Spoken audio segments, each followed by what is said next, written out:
tardes a todos ustedes. Una calma que precede a grandes acontecimientos ha sido la tónica de la semana política.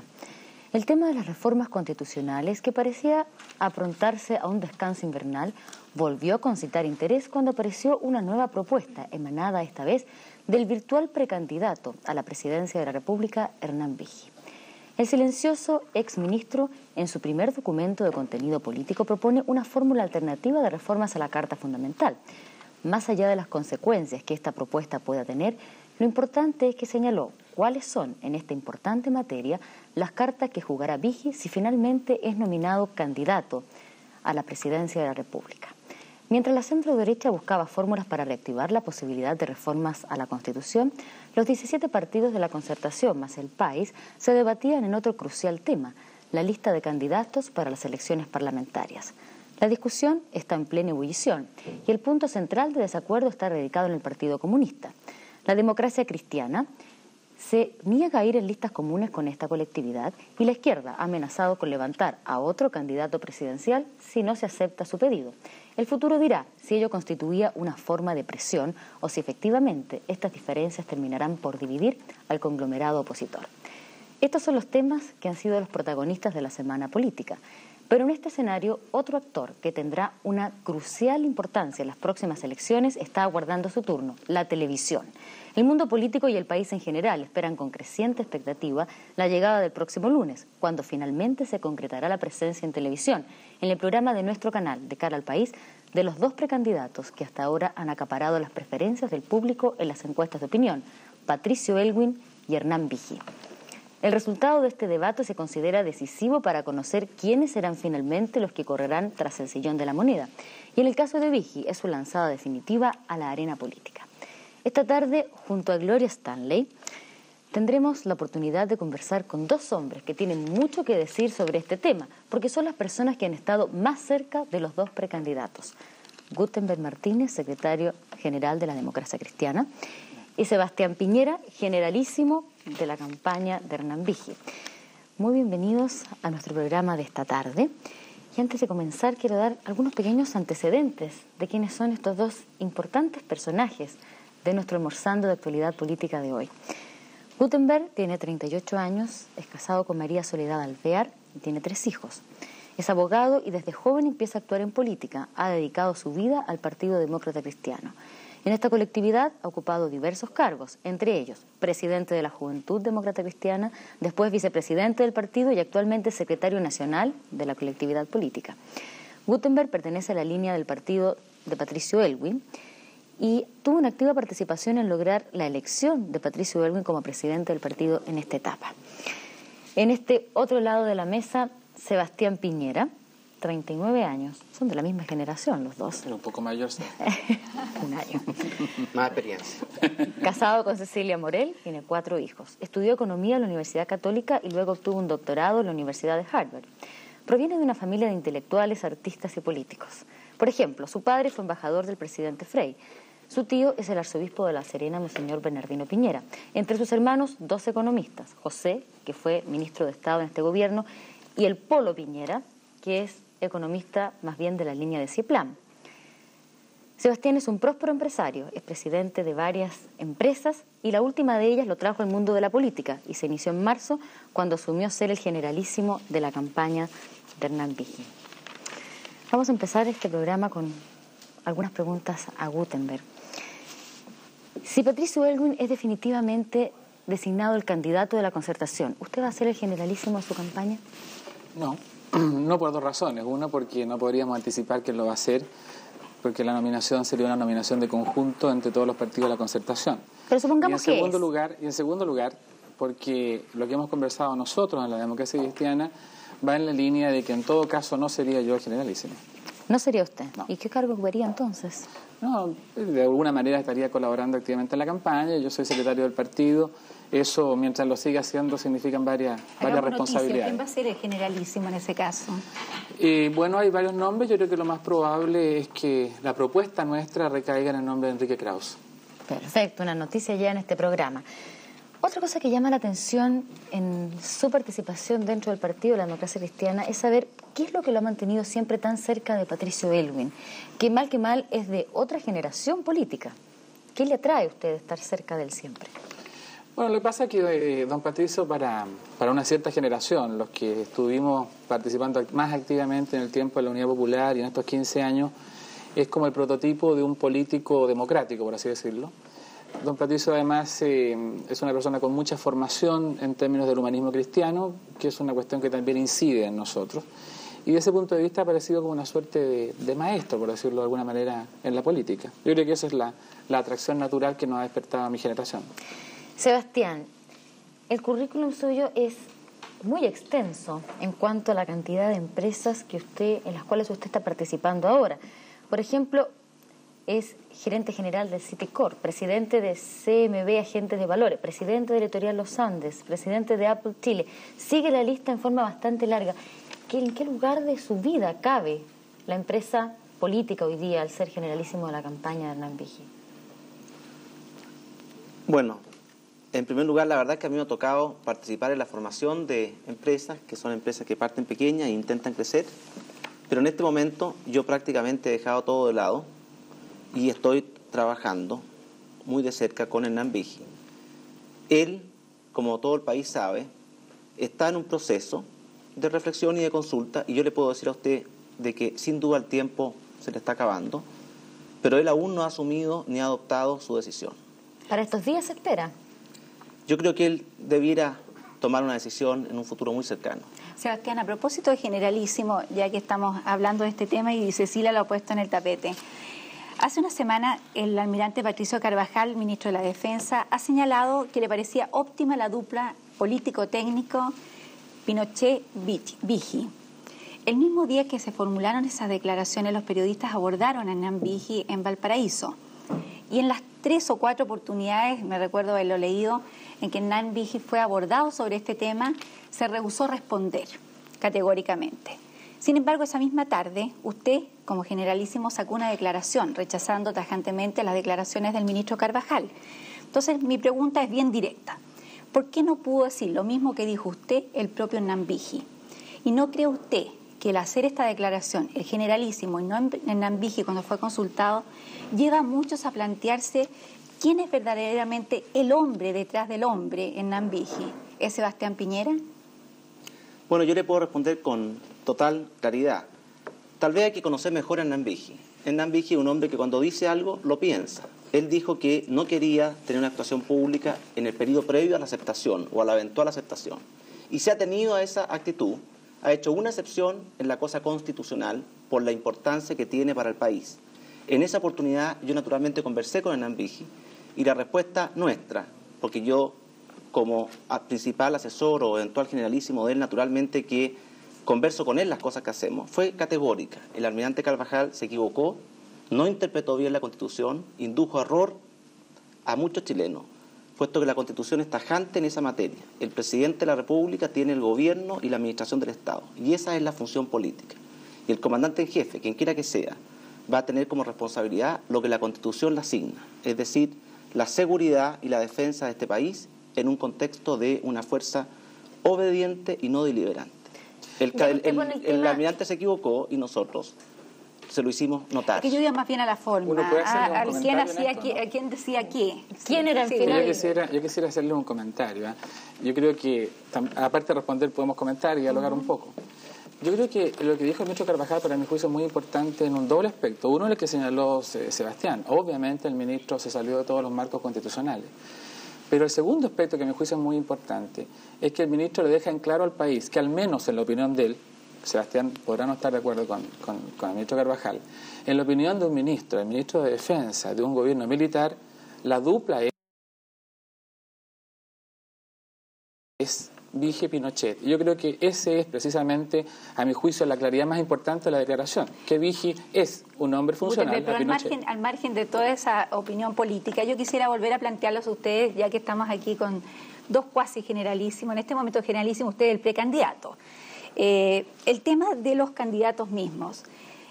La candidatura del exministro Vigi para la opinión pública se ha presentado como una candidatura atractiva y ha hecho resaltar hasta el momento todo su aspecto juvenil, atlético, de un hombre adecuado a los tiempos actuales. Y así lo muestran las encuestas, que esto ha sido favorable. Marca un estilo político distinto. Y contrariamente a esto se presenta a Patricio Aylwin como un hombre ya de algunos años, tiene 70 años, y incluso Cristian García Huidobro, el actor, lo ha personificado muy bien en un sketch. ¿A usted ese sketch primero le molesta y en segundo lugar cree que la edad es un factor importante en esta campaña que conspira en este caso contra Patricio Aylwin? Bueno, varias cosas. Yo fui a ver el espectáculo de Cristian y me gustó mucho y me divertí mucho. Yo creo que esa es la labor de artistas como él. Ahora, no estoy necesariamente de acuerdo en términos de que la personificación sea bien. Sí me parece una personificación divertida, que es una cosa distinta. Ahora, yo creo que sí, todos los factores son importantes en política. Uno no puede desconocer la importancia de las edades. Ahora, el problema es qué es lo que es más funcional para lo que el país quiere. El otro día, en un seminario sobre marketing político, viendo todas las posibilidades de adecuar cosas modernas a la política chilena, que es una cosa que estamos viendo en la candidatura de Aylwin, bueno, ahí el jefe de la campaña de los republicanos de Bush en Estados Unidos nos señalaba cómo los americanos habían valorado la experiencia como una cuestión más importante. Yo creo que las dificultades que va a tener nuestro país, lo que significa pasar de la dictadura a la democracia, la cantidad de cuestiones que va a haber que hacer ahí, implican que se requiere una persona con experiencia, con capacidades de construir acuerdos, con capacidades políticas de entender los problemas, y eso hoy día se titula, por sobre todo, experiencia. Y bueno, para ser presidente de la República, la responsabilidad mayor es una cuestión muy relevante. Sí, para Patricio Aylwin el tema que plantea Gloria de la edad podría constituirse en un problema. Para Hernán Vigi entra a la carrera presidencial o a la posible carrera presidencial en este virtual candidato con dos temas bien difíciles de resolver y sobre sus espaldas. Uno de ellos es el costo social de las políticas económicas que se han puesto en práctica durante la etapa en que estuvo precisamente él a cargo del Ministerio de Hacienda. Y la otra, el tema de los derechos humanos. ¿Cómo pretende enfrentar estas dos difíciles y complejas temáticas y al mismo tiempo, ¿no cree usted que es poner en un punto muy débil la partida de una candidatura con eso ya sobre las espaldas? Mire, antes de responderle su pregunta, yo quería hacer una brevísima observación respecto al almirante Carvajal, porque es cierto, el almirante Carvajal hizo un error grave al decir lo que dijo, pero después se arrepintió y lo dijo públicamente. Dijo que era un lapsus lingüe. Y yo creo en la buena fe. Era un poco grande el lapsus. Sí, yo creo en la buena fe de la gente, creo que se equivocó, se arrepintió, actuó en forma. Lo más difícil es reconocer los errores y él lo hizo y yo por eso lo aprecio. Y tal vez hay algunas personas que me dan la impresión de que tienen más odio por este gobierno que amor por la nueva democracia. Y yo creo que eso no conduce a ninguna parte. Pero, yendo a sus preguntas, yo creo que el tema del costo social es un tema muy grave en este país. Estamos perfectamente conscientes que mucha gente ha sufrido mucho en estos difíciles años que nos ha tocado vivir, particularmente después de la crisis del año 83. Pero al mismo tiempo, de reconocer que hay mucho por hacer, no podemos dejar de darnos cuenta de los tremendamente importantes logros que este país ha logrado. Por ejemplo, en los últimos 4 años se ha creado más de 1 millón de empleos. 1 de cada 4 personas que hoy día tiene un trabajo lo obtuvo en los últimos 4 años. Yo le puedo decir a usted que el país antes se demoraba 40 años en generar 1 millón de empleos, lo que hemos logrado en los últimos 4 años. A mi modo de ver, eso es política social. Empleos, más empleos, mejores salarios. No han subido los salarios todo lo que quisiéramos. De hecho, solamente los últimos 2 años han empezado a recuperar y yo creo que hay una muy buena base para que siga esto a futuro. Pero sin duda que el aumento del empleo y el aumento de los salarios significan política social. Yo podría hablar también de algunos logros en materia de salud, en pero materia de vivienda. Antes que pase ese tema, o sea, usted no acusa ningún golpe cuando hay personas y empresarios y gente que ha estado en este régimen que culpa a la derrota del 5 de octubre precisamente a que no hubo ningún rebalse de todo este bienestar económico que usted pinta tan bien, que la gente no lo percibió en sus propias vidas. No, yo estoy totalmente de acuerdo con que mucha gente no ha logrado, ha sufrido o ha tenido que soportar un costo del ajuste más que proporcional y aún no tiene los beneficios que merece y le corresponden dada su condición de trabajador o de empresario. Pero yo sí creo de que nada en la vida es blanco y negro. Es muy fácil hablar desde afuera. Cuando uno conoce las cifras, uno se da cuenta de que no estoy diciendo que se haya hecho todo perfecto. Yo creo que en materia social se pudo haber hecho más. ¿Pudo haber hecho el ministro Vigi más? El ministro Vigi pudo haber hecho más, pero también debo decir que yo creo que el ministro Vigi es tal vez uno de los ministros que más ha hecho por el tema social en Chile en su historia. Y en materia de derechos humanos, pues yo no quiero eludir esa pregunta. Y quiero ser terminantemente claro. Yo creo que el problema de los derechos humanos tiene una faceta política, una faceta moral y una faceta jurídica. En lo moral es condenable todo atentado a los derechos humanos, aunque sea una sola persona, antes, durante o después de las leyes de amnistía. Moralmente es siempre condenable. En lo jurídico yo creo que debemos tratar este tema en los tribunales de justicia. Hay que investigar, juzgar y castigar a los culpables. Pero en lo político creo yo que este país requiere un gran acuerdo nacional. De lo contrario podemos transformar esta herida que tiene la sociedad chilena, que es los problemas de derechos humanos, en una gangrena que puede terminar destruyendo la convivencia y en último término derrumbando la democracia. ¿Esa es una preocupación del ministro Viggi? Por supuesto. Sebastián, yo creo que el ministro Viggi, o el ex ministro Viggi en realidad, y eventual candidato a la presidencia de este país, es una persona extraordinariamente sensible en esta materia y creo que él está perfectamente consciente de los tres aspectos que yo mencioné, de la condena moral, del orden jurídico y de la necesidad de que este país encuentre un camino para enfrentar esta herida dolorosa que tenemos todos los chilenos, unos más, otros menos. Sebastián, ya que estamos hablando de derechos humanos, ha habido una visita reciente que ha sido de los primeros actos públicos de Hernán Viggi a la Vicaría de la Solidaridad, donde ha inquirido sobre la situación de derechos humanos a sus directivos. Yo quisiera con respecto a esto preguntarle qué le responde a quienes señalan que Viggi es un ingenuo o que es un ingenuo, porque después de 15 años no sabe que ha habido en el país transgresiones a los derechos humanos, o a quienes ven en esta visita una fórmula más bien electoralista para crear distancia entre el gobierno y su persona, que ha estado ligada 15 años a este gobierno. Siempre hay dos maneras de ver cualquier actitud del ser humano, una manera de buena fe y una manera de mala fe. Yo prefiero la manera de buena fe y creo que Hernán Viggi fue a la Vicaría de la Solidaridad y habló con el vicario porque él quería conocer el lado de la medalla que él menos conocía, porque naturalmente que él conoce mejor la versión del gobierno, la versión de las Fuerzas Armadas, de los carabineros muertos, etcétera, y le faltaba conocer mejor este punto. Pero yo quisiera decirle algo, que el tema de derechos humanos va más allá de lo que tradicionalmente nosotros enfocamos o definimos como derechos humanos, sin desconocer en nada el daño moral y la condena moral que atentados a esos derechos significan. Pero, por ejemplo, la mortalidad infantil. El año 73 en este país morían 70 niños de cada 1000. En el año 88 morían solamente 18 niños de cada 1000. Esto significa que en el último año 15.000 niños que hubieran muerto están vivos. Y en todo este periodo, debido a esta caída en la tasa de mortalidad, 150.000 niños que no estarían hoy día con nosotros, están hoy día estudiando, creciendo y siendo felices. A mi modo de ver, esto es una tremenda contribución a los derechos humanos y ahí creo yo que el ministro Viggi o el ex ministro Viggi, sin poder apropiarse de todos los méritos, porque es una obra de todos los chilenos, tuvo mucho que hacer con esas políticas y con esos resultados. Sebastián, yo creo que nadie cuestiona o duda de lo que usted ha planteado últimamente con respecto a que esos son violaciones o transgresiones a los derechos humanos, el tratamiento de niños, etcétera. Sin embargo, concretamente hablamos de las transgresiones que han cometido en algunos casos autoridades o personas que han llevado el uniforme o que han estado vinculadas a organismos de seguridad que dependen del gobierno. Y con respecto a eso, yo quisiera preguntarle a usted como generalísimo del precandidato, si cree que a lo mejor ahí está el talón de Aquiles del candidato Viggi y que bien sinceramente nos responda si para usted es un punto de flaqueza que va a tener que abordar durante su campaña. En primer lugar, yo creo que toda persona que cometió delito debería ser juzgada y castigada, sin perjuicio que tal vez, y puede ser muy conveniente, que después haya un perdón. Luego nosotros creemos en la justicia, creemos en la verdad y también creemos en el perdón, pero en ese orden.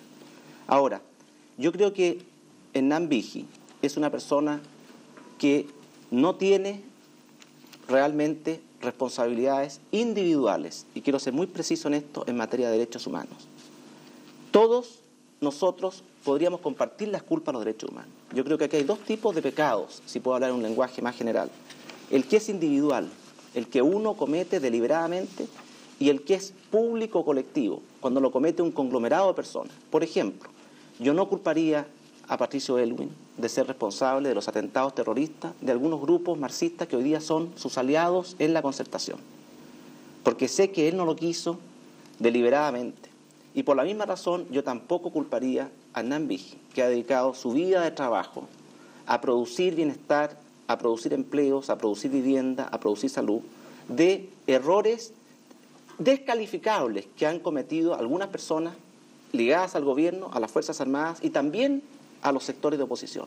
Y en consecuencia yo creo que él puede tener un pecado de omisión, porque todos pudimos haber hecho más. Yo personalmente también tengo un pecado de omisión porque no hice lo suficiente. Pero yo haría una distinción entre los que son los pecados colectivos, que yo creo que abarcan a prácticamente todos los chilenos, de los que son los pecados individuales. En la primera categoría, yo creo, y es mi convencimiento absoluto, y de lo contrario no podría estar trabajando con él ni un solo minuto, de que Hernán Vigi es absolutamente inocente. Bueno, Sebastián Piñera nos acaba de dar varias indicaciones de cuáles van a ser las maneras en cómo el precandidato Vigi va a enfrentar estos difíciles temas. Yo veía entre medio que Gutenberg anotaba y hacía cualquier cantidad de círculos, muchas anotaciones en torno a lo que estaba diciendo Sebastián. Y quisiera desde esa perspectiva preguntarle, usted oye estos argumentos, ¿cómo los va a abordar entonces la concertación? ¿Cómo vamos a abordar esos argumentos? Yo diría, hay una cuestión que no entiendo mucho en lo que es la campaña de Vigi. Yo, según mis informaciones, Vigi ya es candidato, ya está proclamado y se trata más bien de una cuestión publicitaria, el generar alguna expectación para así hacerlo. Si estoy equivocado, disculpa, pero esa es la información que yo tengo. Ahora, yo creo que hay una cuestión que no entiendo. ¿Por qué negar la relación de Vigi con el gobierno o negar la relación de Vigi con Pinochet? Es decir, uno ve el currículum del ministro Vigi y él fue asesor del ministro de Economía, subsecretario de Economía, subsecretario de Salud, ministro de Plan, superintendente de Banco, ministro de Hacienda, es decir, funcionario de confianza durante 15 años en este régimen. ¿Qué significa eso? Que cuando yo hago una evaluación de la cuestión económico-social, no tan solo tengo que tomar los índices que coloca Sebastián en los últimos 3 años, Vigi ha sido un funcionario en los 15 años. Entonces tengo que ver qué ha pasado con el empleo desde el 73 a la fecha, qué ha pasado con el empleo a lo menos desde el 75 a la fecha. Entonces, no es real que este país hoy día, en términos de la situación económica, social de la gente, esté mejor que hace 15 años atrás. Está mejor que hace 4 años atrás. Pero el problema es que las responsabilidades de Vigi son por estos 15 años. Me explico. Si yo lo veo, por ejemplo, en salud, yo creo que todos los chilenos se acuerdan, y todavía se lo están viviendo, lo que significa ir a un policlínico, lo que significa ir a un hospital, no tener medicamentos, y ver eso, ¿cuál es la causa? La causa es la falta de presupuesto en salud. El candidato Vigi, como subsecretario de Salud, como subsecretario de Economía, como ministro de Plan, participó en la decisión que significó disminuir el presupuesto en salud en este país a la mitad de la cifra histórica. Esa es una responsabilidad.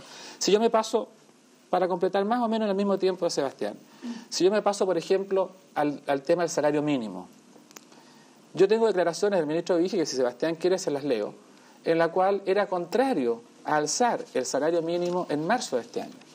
Álvaro Bardón y Álvaro Vial, también personeros de la candidatura de Vigi, también fueron contrarios a alzar el salario mínimo en este país. ¿Qué importancia tiene esto?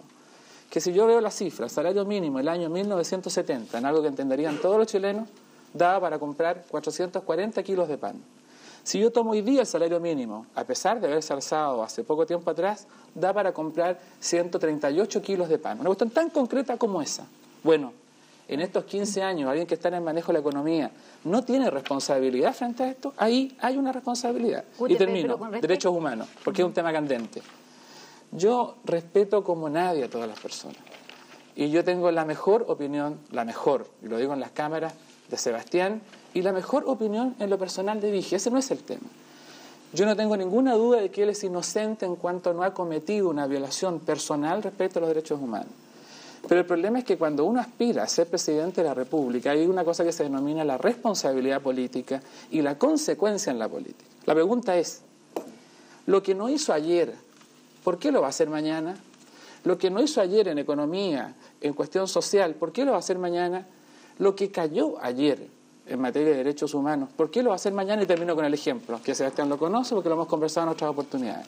El presidente Frei fue ministro de Obras Públicas en el gobierno de Juan Antonio Ríos. Ministro de Obras Públicas, un cargo supuestamente técnico. Se produjo un hecho de represión en la Plaza Bulnes, murió gente. ¿Qué es lo que hizo Frei? Entendió que su responsabilidad política lo obligaba a renunciar. La pregunta entonces para Vigi es, ¿por qué siendo ministro de este gobierno, cuando supo que hubieron violaciones de derechos humanos, cayó y siguió sirviendo al gobierno? Ese es el problema. Yo realmente creo que debo responder esto porque hay muchas afirmaciones y lo quiero hacer con mucha calma y con la mejor fe. En primer lugar, Vigil nunca ha negado su relación con Pinochet. Eso sería absurdo. Todo el país sabe, trabajó 15 años en el gobierno y yo creo que él está muy orgulloso de eso. En segundo lugar, Vigil no es candidato aún. No son técnicas publicitarias, tal vez ustedes usan esos procedimientos.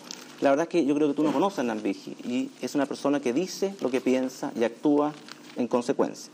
Yo quisiera recoger el presidente Frei. Yo admiro al presidente Frei, mi padre es demócrata cristiano, mi madre es demócrata cristiana y realmente me formé en una generación en que Frei era un líder moral e intelectual de este país. Es cierto, como ministro de Obras Públicas renunció, pero después como presidente hubo otros problemas de derechos humanos en este país. Todos conocemos lo que pasó en Pampa y Yrigoyen, lo que pasó en El Salvador. El presidente Frei no renunció y yo lo felicito por no renunciar, porque asumió su responsabilidad. Renunciando no ayudaba en nada a este país, por el contrario, él se quedó como presidente y tomó todas las medidas para que esas situaciones nunca más vuelvan a ocurrir. Yo felicito al presidente Frei por no haber renunciado cuando él tuvo problemas en que las Fuerzas Armadas o los carabineros cometieron atropello a los derechos humanos. Pero algunas cosas más. Muy brevemente porque se nos está... Brevísimo. Una sola cosa, Gutenberg. En materia de empleo, yo digo hay 1 millón de empleos entre el año 84 y el año 88. Y es verdad. Gutenberg me dice a mí, ¿qué pasa con el 73? Bueno, yo le puedo decir cualquier cifra. Entre el año 74 y el año 84 se creó 500.000 de empleos en este país. O sea, si usted quiere llevarme más atrás, yo le puedo decir entonces, y yo no quiero extenderme a todo el periodo, porque yo no vengo a defender aquí el gobierno de Pinochet, yo solamente vengo a defender una causa que de buena fe y con mucho entusiasmo Hernán Vigil quiere presentarle a este país. Yo quiero que el país conozca a Hernán Vigil, conozca sus planteamientos, los evalúe y que juzgue en conciencia. Bueno, yo creo que hay muchos temas todavía que seguir conversando.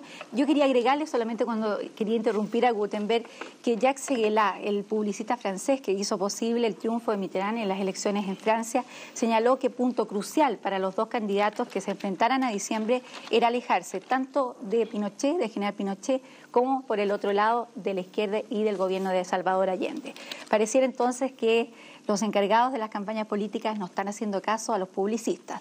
Volvemos con ustedes después de una pausa comercial. Bueno, antes de la pausa comercial yo señalaba que Jacques Seguela, que ha estado en Chile, ha dado algunos consejos a los políticos. Y una de las cosas que señalaba un grupo de periodistas hace algunos días era que la campaña de la democracia cristiana y de la Concertación había partido mal a su juicio, porque daba como ganador absolutamente a Patricio Aylwin y darse como ganador en una campaña que no ha comenzado pareciera ser muy malo, según Seguela. ¿Usted está de acuerdo, Gutenberg, en esa afirmación? Yo creo que es más o menos cierto que el plebiscito se dio hace poco tiempo y que ganó la oposición y que todo indica que lo más probable es que podamos ganar nosotros, pero yo coincido con el juicio que desde un punto de vista de campaña hay que tomarlas como un desafío. Y por lo tanto que todo desafío hay que tomarlo también en la dimensión de que si uno considera que es ganador, tiene que ganar por más. Entonces, desde ese punto de vista, yo estoy de acuerdo. Uno no tiene que quedarse tranquilo y esperar que esto sea, por así decirlo, una especie de carrera corrida, digamos, hacia adelante. ¿Y usted cree que es importante la asesoría en materia publicitaria? ¿Está buscando la Concertación o la democracia cristiana en concreto algún tipo de asesoría internacional? Bueno, yo creo que la política, como todas las cosas en este país, tiene que modernizarse. Es decir, una de las cosas que nosotros tenemos que intentar combinar hacia el futuro es democracia con modernización, con uso de tecnologías, de métodos, lo que es la cibernética, la computación, lo que es también el marketing político. Desde ese punto de vista, nuestra campaña, yo creo que va a ser una campaña muy moderna. El mejor reflejo es que si ustedes piensan, el gobierno con todos los recursos que el país sabe que los tenía, hizo una muy mala campaña de televisión durante la campaña del sí y del no. Nosotros con menos recursos pudimos hacer una mejor. ¿Pero la harán con chilenos o con extranjeros? No, nosotros creemos que tenemos equipos suficientes en el país. Ahora, la verdad es que es incomplejo. Es decir, si es necesario asesoría, también extranjera, como entiendo, lo puede tomar el comando de Bugia. A mí me parece que en esto es un problema de técnicas, no es un problema de nacionalismo absurdo sobre la materia. Bueno, Sebastián, la campaña preelectoral de Hernán Vigil, y creo que aquí se ha buscado también asesoría internacional del asesor de Margaret Thatcher, entiendo. Se ha conversado con él, pero no tenemos ninguna relación establecida. No está decidido. Bueno, ha puesto mucho énfasis la campaña en mostrar, como decía antes, a un Vigil juvenil, atlético, rompiendo los moldes tradicionales del político. Sin embargo, es probable que lo que resulte muy atractivo para los jóvenes, especialmente, para otros resulta inquietante. Y la pregunta que se hacen en este momento muchos chilenos es, ¿tiene hechura de presidente Hernán Vigil? Y concretamente le voy a hacer algunas preguntas que quiero su respuesta. Por ejemplo, ¿cree usted que un hombre que postula a la presidencia puede asistir a un Te Deum en bototos de cuero amarillo, como lo hizo Nambiji, ministro, en el último Te Deum del 18 de septiembre?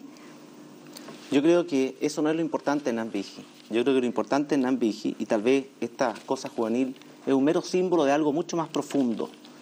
Yo creo que este país, en la década de los 60, partió con muchas ilusiones y terminó con muchas decepciones. En la década de los 70 es un país que vivió la violencia, la división, el quiebre de la democracia, el miedo. En la década de los 80 es un país dividido sin una causa común.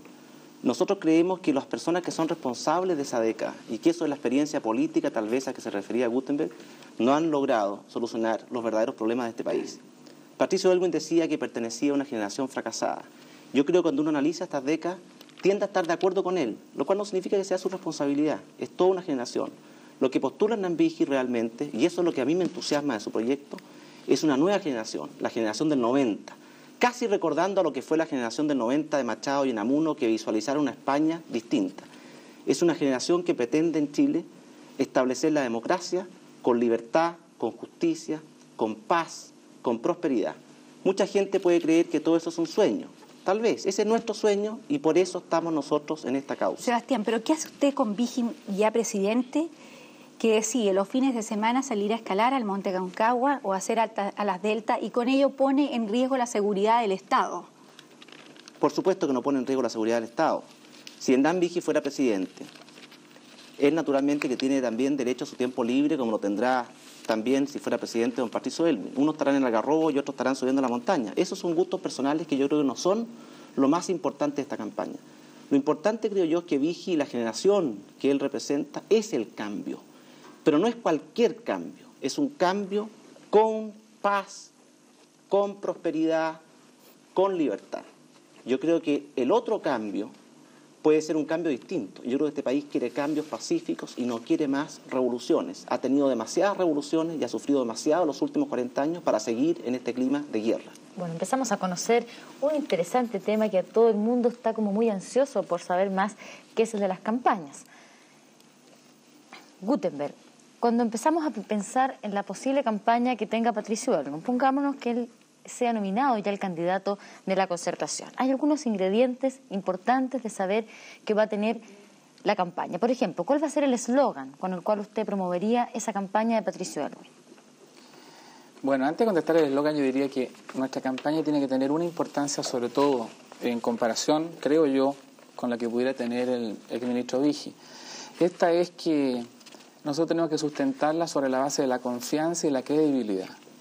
Yo le escuchaba el mensaje que está muy bien elaborado, que decía recién Sebastián: paz, prosperidad, libertad. Y pienso qué es lo que han pasado en estos 15 años en paz, prosperidad y libertad, y creo que afecta un poco la credibilidad. Entonces yo diría, desde un punto de vista nuestro, nosotros lo que vamos a postular primero es que un hombre que se ha jugado por la democracia durante todo este tiempo permita hacer democracia en este país. Y en segundo lugar, que un hombre que ha estado buscando que haya justicia social, esto es, que el país se desarrolle y crezca, lo haga también de tal manera que los más pobres y que los sectores medios que tanto han sufrido durante estos 15 años tengan solución real a sus problemas. Entonces yo diría, ¿cuál pudiera ser el eslogan nuestro? Aseguremos que haya democracia con demócratas. Pensemos ahora qué va a pasar con la televisión. ¿Qué importancia indican ustedes o piensan ustedes que tiene en la proyección del candidato sus apariciones en televisión? Y en lo concreto, ¿se está preparando Patricio Aylwin para su debate en De Cara al País el próximo lunes? Bueno, yo creo que es un hecho universal que la televisión es un medio muy importante para los efectos de las campañas. Sin duda que permite un acercamiento más directo, un contacto mucho más especial entre el candidato y los electores. Ahora, con franqueza yo diría que Aylwin no necesita mucha preparación. Yo creo que eso es importante y no digo nada más que eso. No necesita mucha preparación. Pero se está preparando en este tiempo. Perdón, él puede declarar sobre los problemas, él tiene respuestas, no tiene que prepararlas. Lo que sí, obviamente, hay que preparar es un problema de imagen televisiva, de pruebas de cámara, de cuál es la mejor forma de comportarse ante las cámaras. Pero para ser presidente de la República no hay que prepararse, hay que estar preparado antes. Pero él no es un candidato que aparezca con mucho carisma. ¿Qué se va a hacer para infundirle, irradiar ese carisma que es tan necesario que proyecte un estadista, un primer mandatario? Bueno, yo en eso, obviamente, usted entenderá que yo creo que Elwin tiene el carisma para ser presidente de la República. Yo creo que esta cuestión no es un producto comercial que se vende con yogur, con camisetas o con poleras, sino que es algo que se vende a través de un mensaje de consecuencia y de oferta de solución de los problemas que el país tenga. Entonces, en esa perspectiva, yo creo que Elwin tiene el carisma que el país busca para ser presidente de la República. Yo veo en el pasado, en otras elecciones, y creo que también así va a suceder hacia el futuro, lo que la gente busca es personas idóneas para el cargo. Creo que Elwin tiene ese carisma. Gutenberg dice que no necesita preparación, Patricio Elwin. Yo quisiera preguntarle a Sebastián si su candidato en Nambiji considera que necesita esta prueba de televisión y la está haciendo. Está haciendo la preparación básica y yo comparto plenamente lo que dice Gutenberg. Ninguno de los dos necesita prepararse, los dos están preparados, estilos distintos, uno con una experiencia del pasado, otro con una experiencia más contemporánea. Pero hay una cosa que es fundamental. Veo que Gutenberg no puede desligarse de Pinochet. Tal vez, cierto, Pinochet es lo único que los une. Y yo creo que la concertación, cuando no está dividida, es vaga. Y cuando no es vaga, está dividida. Pinochet es el elemento que los une. Y por eso que yo creo que los que están verdaderamente entrampados con Pinochet no es Hernán Vigi, que es un hombre libre, que está mirando al siglo XXI. Es la concertación y es Gutenberg Martínez. Yo creo que electoralmente es útil referir todo el problema a Pinochet y al periodo Pinochet. Yo creo que al país lo que le interesa es otra cosa. Le interesa mirar para adelante, le interesa ver cómo podremos nosotros, que hemos hecho una cosa maravillosa en reconstituir nuestra economía, reconstituir también nuestra democracia y ser un país como siempre debimos ser, demócrata, próspero, en paz. En un país en que siempre ha sido difícil. Esta fue la colonia más pobre de España. Y este es un país que para llegar a él se requería cruzar mares, desiertos y cordilleras. Tenemos un desafío, somos una generación única, vimos derrumbarse la democracia y hoy día tenemos la oportunidad de reconstruirla. Yo quisiera no perder un minuto más hablando del presidente Pinochet o del general Pinochet y concentrar todo el tiempo en el futuro de este país. Sebastián, vamos a ir a una sección que nosotros llamamos ping-pong, que es muy rápida y ustedes aquí van a poder, yo creo, redondear muchas de las cosas que no han terminado de decir en esta primera exposición. Sebastián, si Vigi llegara a ser presidente, ¿le gustaría ser su ministro de Hacienda? Sí. ¿Qué cargo le daría a su hermano José? Asesor del presidente.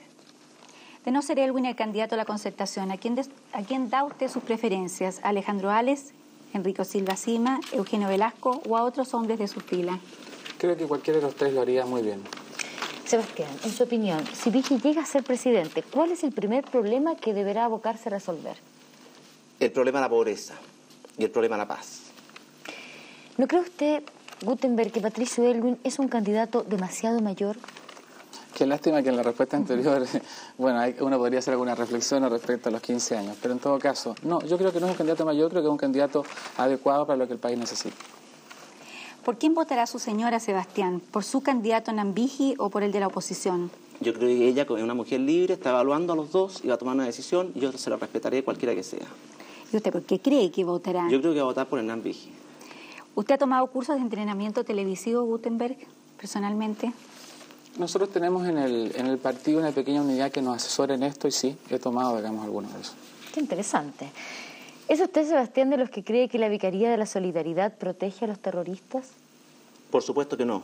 Creo que ahí están los dos extremos. Desde pensar que la Vicaría protege a los terroristas hasta pensar que la Vicaría solamente ampara a comunistas, son extremos que debemos erradicar de este país. La Vicaría hizo un gran papel por los derechos humanos de este país y yo la respeto y la aprecio por eso. ¿A quién ve como senadores electos por Santiago el 15 de diciembre próximo? A un demócrata cristiano y a alguien representante de la izquierda moderada de este país. ¿Usted cree que la intervención del Banco Nacional es una persecución política contra Francisco Javier Errázuriz? Creo que no, pero si así lo fuera, Francisco Javier Errázuriz tiene la alternativa de recurrir a los tribunales y acusar a las autoridades competentes si es que han cometido abuso. ¿A quién, Gutenberg, ve usted personificando estas características políticas? Personas. Sagacidad. Yo diría Andrés Saldívar. Honestidad. Patricio Elwin. Muñeca. Un amigo radical. Pragmatismo. La concertación. Liderazgo. Elwin. Ángel político. Hamilton. Sebastián, ¿a qué atribuye usted la mala recepción que tuvo Vigi a la salida de la Comisión de Derechos Humanos? A que este país está muy dividido, a que ha habido demasiada violencia, demasiado sufrimiento y que la gente aún, creo, algunos, no están preparados para perdonar. ¿Quién financiará la campaña y la propaganda del próximo candidato a la presidencia de la Concertación? ¿De dónde saldrán esos fondos? Con franqueza, uno de los problemas que tenemos. Tenemos que hacer una gran campaña de recolección y creo que vamos a tener algunas dificultades porque el mundo más ligado a los recursos creo que va a estar con la otra candidatura. ¿Hay organismos internacionales que estén detrás ayudándolos? No, no los hay. ¿Qué día está de aniversario matrimonio? El 14 de diciembre. ¿Es usted nervioso? Sí. ¿Por qué se come las uñas? Porque soy nervioso. ¿Usted cree que la situación de Panamá es difícil y justifica de alguna forma la intervención norteamericana, ya que hubo fraude electoral? Le reconozco que es una pregunta muy difícil para mí, porque yo en lo tradicional, y voy a tener que tomarme un minuto, he sido siempre partidario de la autodeterminación de los pueblos y de la no intervención. Pero después de lo que hemos vivido en estos 15 años, valoro más el principio de derechos humanos. Por lo tanto, creo que los derechos humanos hay que hacerlos respetar en todos los países del mundo, y es complicada la respuesta. Ojalá que no se produzca, ojalá que el pueblo panameño pueda liberarse solo, pero con toda la solidaridad nuestra.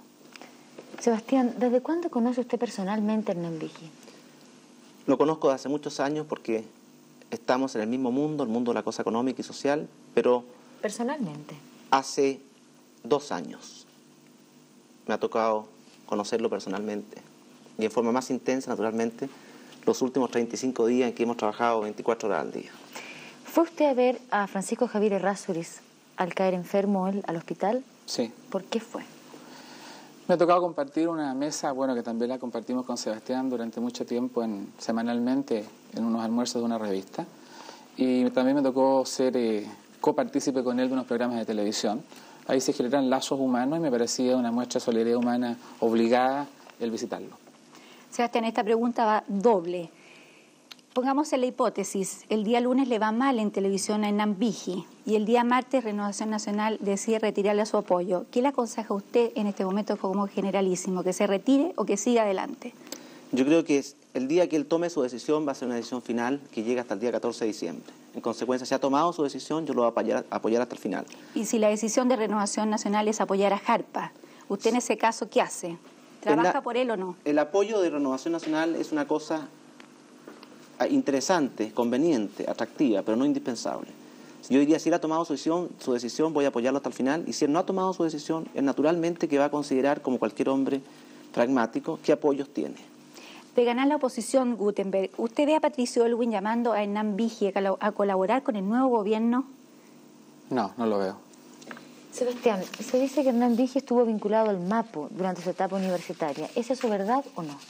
Yo creo que él no estuvo nunca vinculado al MAPO, pero sí creo que cuando en su juventud, en los tiempos de universidad, él estuvo muy cercano a la izquierda, básicamente por una preocupación social. Cuando era joven, tenía corazón, estuvo con la izquierda. Hoy día ya es mayor, ¿cierto? Tiene corazón y cabeza, y por eso que sabe... Fue un lapsus. No ha sido lapsus. Hoy día tiene corazón y cabeza. Hay muchos lapsus en la candidatura de Un segundo, corazón, pero tengo que terminar. Corazón y cabeza, y por eso que hoy día él se ha dado cuenta que para ayudar a los pobres hay que hacerlo no con palabras, sino con acciones. Vigi no promete, Vigi hace las cosas. No las hizo.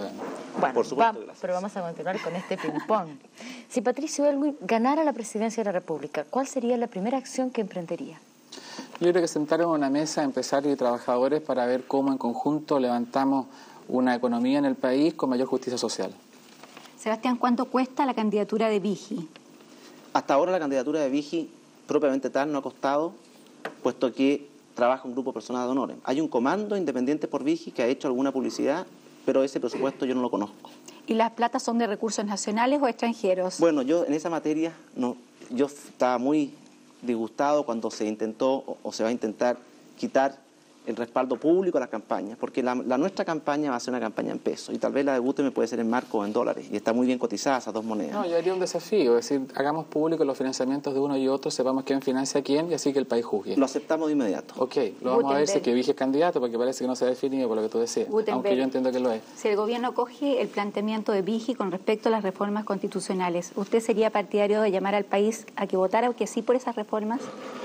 Nosotros creemos que realmente es muy importante que podamos convenir las reformas antes de las elecciones. Creo que es por el bien del país, y todo lo que sea bueno para los chilenos en su globalidad en materia de reformas constitucionales hay que hacerlo. Si eso significa que hemos llegado a un acuerdo, eso significa que hay que votar que sí, y felices y contentos todos. Vamos juntos a la última pregunta de este ping-pong, porque vamos a finalizar ya desgraciadamente este programa. Sebastián, como generalísimo de la campaña de Vigí, ¿cuál es el eslogan que tendrá la campaña a presidente de Hernán Vigí? Se lo voy a decir, pero yo quiero decir algo, que aprecio mucho la actitud de Gutenberg y de don Patricio Aylwin en materia constitucional. Creo que han tenido una actitud patriótica, honesta y responsable y muy buena para el país. ¿Cuál sería el eslogan? Hasta ahora el eslogan lo han inventado el Comando Independiente, Vigí es el hombre. Suyo.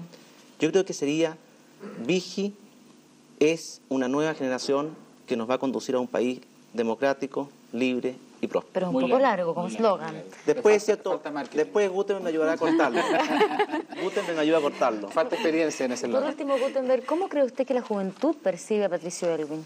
Como un líder moral que ha sido consecuente, que asume todas las responsabilidades del pasado, no escabulle ninguna y también asume los desafíos del futuro. Bueno, quiero agradecerles a los dos la presencia en este programa. Creo que con Gloria hemos podido disfrutar de un almorzando muy cálido, donde las diferencias parecen acortarse entre estos dos personas tan ligadas a quienes a lo mejor van a ser los próximos candidatos a la presidencia de la República. Yo diría esperando, estas fueron las primarias de las primarias reales, que es el lunes, ¿o no, Cecilia? Efectivamente, para de cara al país suponemos que va a haber una sintonía espectacular esperando ese anhelado encuentro. Para el lunes, otro almorzando en el 13, en esta ocasión de actualidad médica. El tema, los riesgos de la salud en el trabajo, conduce Raúl Mata. Sus invitados, Eduardo Undurraga, gerente general de la Asociación Chilena de Seguridad. El doctor Hernán Sandoval, especialista en medicina preventiva. Edmundo Searle, gerente de prevención en accidentes del trabajo. Y Walter Dumer, asesor técnico en prevención de riesgos de la Asociación Chilena de Seguridad, supongo también. Muchas gracias por habernos acompañado. Gracias a ustedes. Esperamos que ustedes también hayan disfrutado de este programa y nos volveremos a encontrar el viernes en otro programa de actualidad política en Almorzando en el 13. Muy buenas tardes.